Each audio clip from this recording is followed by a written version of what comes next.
মুসলমান ভাই, বনি ইসরাইলের যুগে একজন যুবক ছিল, একজন হুজুর ছিল, আলেম ছিল। তিনার নাম ছিল হযরত জুরাইজ রাহমাতুল্লাহি আলাইহি। নাম কি? আরো জোরে বলেন। জুরাইজ। তিনি বনি ইসরাইলের যুগে বড় একজন আল্লাহওয়ালা ব্যক্তি ছিলেন।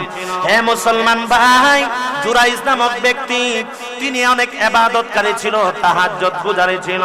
সব সময়, বেশিরভাগ সময় তিনি নামাজের মধ্যে কাটাইতেন। আল্লাহর ওলি জুরাইজ এলাকার মানুষ তিনার কাছে যায় অনেক উপকৃত হইত।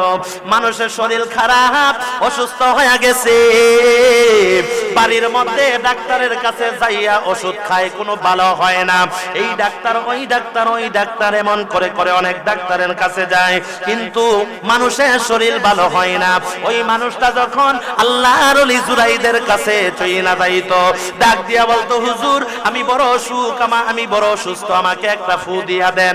আল্লাহর ওলি জুরাইদ যখন নাকি ফু দিয়া দিত, কিছুক্ষণের মধ্যে, কিছু দিনের মধ্যেই তার শরীর ভালো হয়ে যাইত। আল্লাহু আকবার।